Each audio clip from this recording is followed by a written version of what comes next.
এতদিন আমরা দেখেছিলাম নেতা যেখানে বসে তার মাথার উপরে ছবি থাকে। বিভিন্ন নেতার তার পূর্বের বাপ দাদা আত্মীয় স্বজনের ছবি ঝুলানো থাকে। আলহামদুলিল্লাহ আমরা যমুনায় দেখেছি জনাব তারেক রহমান আমাদের দেশের প্রধানমন্ত্রী, উনি যেখানে বসেছেন উনি ওনার চেয়ারে বসার পরে ওনার মাথার উপরে দেখলাম কোনো ছবি ঝুলানো নাই, সেখানে লেখা আছে লা ইলাহা ইল্লাল্লাহু মুহাম্মাদুর রাসূলুল্লাহ সাল্লাল্লাহু আলাইহি ওয়াসাল্লাম। কালেমা ঝুলানো আছে তার মাথার উপরে।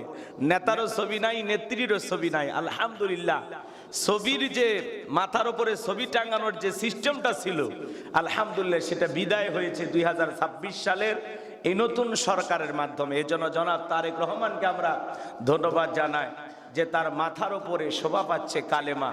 একজন মুসলিম তার তো এই ধরনেরই কাজ করা দরকার, যেটা মানুষ প্রশংসা করবে, যেটার জন্য মানুষ দোয়া করবে। মাথার উপরে ছবি ঝোলানো থাকতো বিভিন্ন নেতা নেত্রীদের। আলহামদুলিল্লাহ এই দৃশ্য আমরা দেখতে পাচ্ছি না। তিনি যেখানে বসেছেন যমুনায়, সেখানে তার মাথার উপরে যেখানে প্রধানমন্ত্রী বসতেছেন, আলহামদুলিল্লাহ যেখানে বসে তিনি বিভিন্ন প্রোগ্রাম করতেছেন, মিটিং করতেছেন, এমপি মন্ত্রীদের সাথে কথা বলতেছেন, সেখানে তার মাথার উপরে ঝুলানো আছে কালেমা।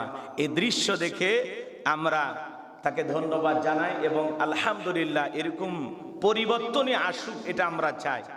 আগের প্রধানমন্ত্রীর মাথার উপরে ছবি ঝোলানো থাকতো, আর এখনকার প্রধানমন্ত্রী যিনি হয়েছেন তার মাথার উপরে ঝুলানো আছে কালিমা লা ইলাহা ইল্লাল্লাহু মুহাম্মাদুর রাসূলুল্লাহ সাল্লাল্লাহু আলাইহি ওয়াসাল্লাম। আমরা এই দৃশ্য দেখে খুশি হয়েছি।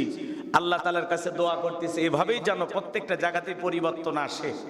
শাসকদের মনের ভিতরে যেন আল্লাহ পরিবর্তন এনে দেন, তাদের মাধ্যমে দেশে যেন ভালো কাজ হয়। তিনি বারবার বলেছেন যে আমরা এমন কিছু কাজ করতে চাই যার মাধ্যমে সমাজটা পরিবর্তন হয়ে যাবে, সুন্দর হবে।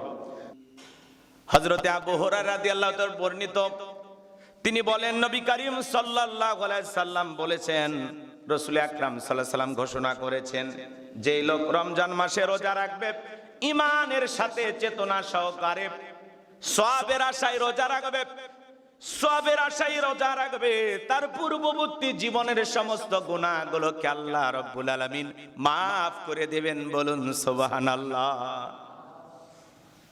ঈমান ও চেতনা সহকারে সওয়াবের আশায় যে রোজা রাখবে, সিয়াম পালন করবে, তার জীবনের সমস্ত গুনাহগুলো, পূর্ববর্তী জীবনের সমস্ত গুনাহ আল্লাহ maaf করে দেবেন। বলুন সুবহানাল্লাহ। তাহলে আমাদের সিয়াম পালন করা দরকার আছে না না? এই রমজান মাস যারা সিয়াম পালন করতেছেন, রোজা রাখতেছেন, এই সিয়াম কিয়ামতের ময়দানে আপনার পক্ষে আল্লাহর দরবারে সুপারিশ করে আপনাকে জান্নাতে নিয়ে যাবেন। বলুন সুবহানাল্লাহ। আল্লাহর দরবারে দুইটা জিনিস সুপারিশ করবেন, এক নাম্বার রোজা, দুই নাম্বার হলো কোরআন। এই দুইটা জিনিস বান্দার পক্ষে সুপারিশ করবে। রমজান মাসে আল্লাহ কোরআন নাজিল করেছেন, সুবহানাল্লাহ বলেন। রমজান কোরআন কি আলাদা না একই?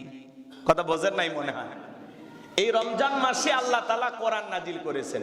আল্লাহ রাব্বুল আলামিন বলেন, শাহরু রমাদানাল্লাযী উনজিলা ফীহিল কুরআন হুদাল লিন্নাসি ওয়া বায়িনাতিম মিনাল হুদা ওয়াল ফুরকান। আল্লাহ রাব্বুল আলামিন বলেন, এই রমজান মাসে আমি আল্লাহ রাব্বুল আলামিন কোরআনুল কারীমকে নাজিল করেছি। এই কোরআনকে আল্লাহ তাআলা রমজান মাসে নাজিল করেছেন। রমজান মাসে কোরআনকে নাজিল করা হয়েছে হুদাল লিন্নাস, মানুষের হেদায়েতের জন্য, ও বায়িনাতিম মিনাল হুদা ওয়াল ফুরকান। কোরআন হলো সত্য মিথ্যার মধ্যে পার্থক্যকারী। আল্লাহু আকবার বলেন। ফুরকান হক আর বাতিলের মধ্যে, সত্য আর মিথ্যার মধ্যে পার্থক্যকারী যেই জিনিস তার নাম হলো কোরআন। সুবহানাল্লাহ বলেন।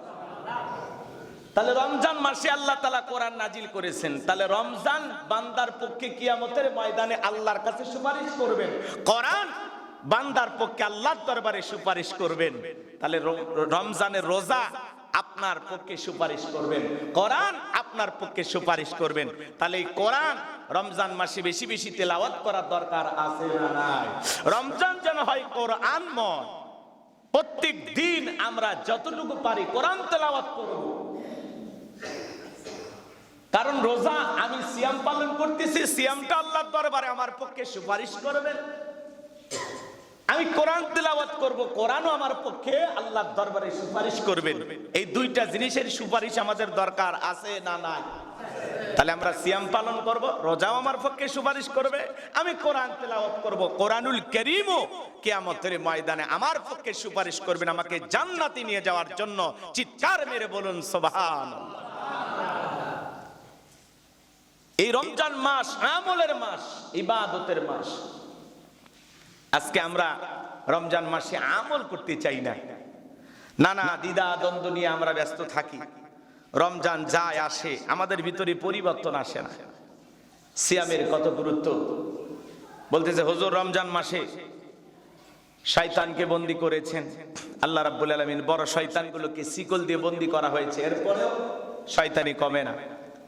এরপরে দেখতেছি নানান ধরনের অপরাধ। আহারে, যেই অবস্থা বাংলাদেশে শুরু হয়ে গেছে, যদিও নতুন প্রধানমন্ত্রী তারেক রহমান ঘোষণা করেছেন বাজার যেন নিয়ন্ত্রণে থাকে, দ্রব্যমূল্যের বাজারে যেন নিয়ন্ত্রণে থাকে, জনগণের হাতের নাগালে থাকে। এরপরেও দেখেন লেবুর হালি 100 ছড়ায় গেছে, মনে হয় স্বর্ণের মতো লেবুর অবস্থা হয়ে গেছে। রমজান মাসে আল্লাহর বান্দারা একটু রোজা থেকে মানে ইফতারের সময় যদি এক গিলাস শরবত বানায় খাইতে পারে, একটু রোজাদারের জন্য তৃপ্তি লাগে, ভালো লাগে, খাইতে একটু মজা লাগে। আর সেই লেবু গত কয়েকদিন আগেও দেখবেন যেই লেবু 20 টাকা 12 টাকা হালি কেউ নেয় না, রমজান আসলে সেই লেবু 100 টাকা ছাড়ায় গেছে। ঢাকা শহরে ভোক্তা অধিকারে যারা আছেন অভিযান চালাইতেছেন, একজনকে ধরছে, এই বেটা লেবু যে কিনছো কত? কয় 6000 টাকা দিয়ে এক বস্তা কিনছি। এক বস্তায় আছে কত? কয় 300। তাহলে পিস কত বললো? কয় 24 টাকা কিনতেই পড়ছে, 20 টাকা কিনতেই পড়ছে, আমরা 24 টাকা করে বিক্রি করতেছি। এই যে অভিযোগ দিতেছেন, অথচ খবর নিয়ে দেখেন বলতেছে 6000 দিয়ে কিনছো, আর রসিদ কোথায়? তুমি যে কিনছো মহাজনের কাছ থেকে, রসিদটা কই? কয় রসিদ না, এগুলো রসিদ দেয় না। কি বাটপারি আর কি ধোঁকাবাজি!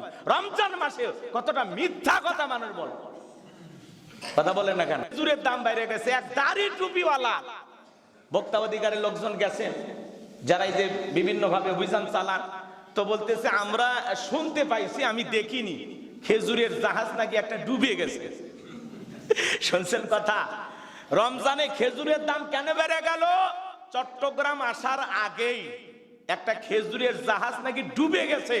উনি আবার বলতেছে আমরা ধারণা করতেছি, সঠিক তথ্য আমি এখনো জানি না, অথচ মাথায় টুপি আছে, মুখে দাঁড়িয়ে আছে, এরপরে পবিত্র রমজান মাসে এত বড় মিথ্যা কথা বলে যে খেজুরের জাহাজ ডুবে গেছে, এজন্য খেজুরের দাম বেড়ে গেছে। তাহলে লেবুর জাহাজ তো ডুবিনি, তাহলে লেবুর দাম বাড়লো কেন?